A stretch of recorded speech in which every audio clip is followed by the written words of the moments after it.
This week on Truth Social, the president told us to prepare to sell products inside the U.S., and he ended his tone-deaf comment by saying, have fun. 60% of our soybeans are sold outside of the U.S. in export markets, 21% corn, and almost half of our wheat. The last time the president sparked a trade war, the nation lost $27 billion in ag exports. Taxpayers, you folks, bailed us out to the tune of $23 billion. We see the myriad of ways that this administration's chaos, as well as the spineless response on the part of our elected representatives, has increased the risk and uncertainty for farmers right now. I want the farmers to do well, but you know, the majority of farmers in this state voted MAGA. And now they're going to say, whoa, what did they think was going to happen? I'm telling you that there's lots of table food farmers, and they were not MAGA voters. So just you can't just lump everybody in. Every small town I go in, big Trump signs up and all this stuff. I'm not saying that they all did it, but now it's time to say, stop it.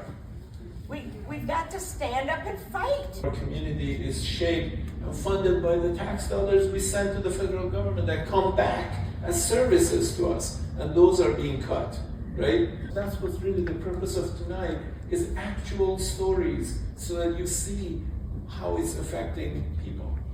I received an email in my junk mail from IT service desk that terminated my contract for serving communities here in Waterloo.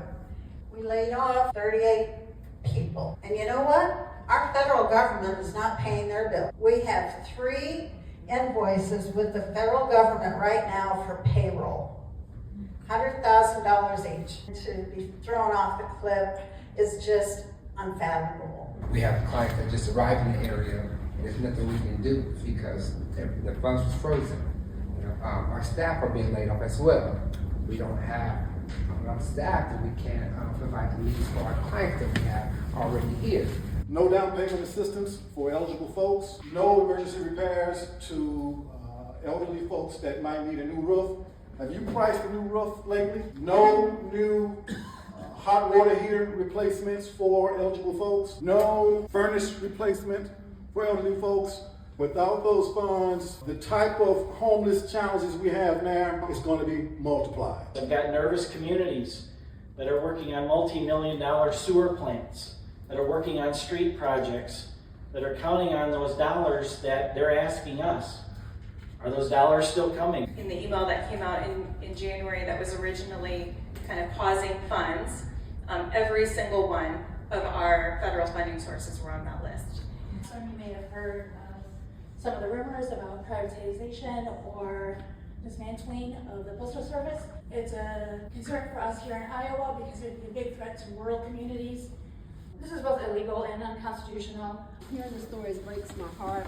I want to know what we're going to do. That's why I came. There's no quick way of movement building, and that's what this all is. And you're telling new stories. That's part of movement building. Trend I'm seeing where we're stealing from the poor and giving it to the rich. And it looks like it's not going to stop anytime soon. So any of us who are relying on Social Security or pensions to try to live out a life, I think the yogurt's going to hit the fan pretty soon here if we don't wake up and start doing something about it. It's easy to call somebody and complain, and all they're going to do is delete, delete, delete, delete, delete. It doesn't matter what you say. It's being there physically.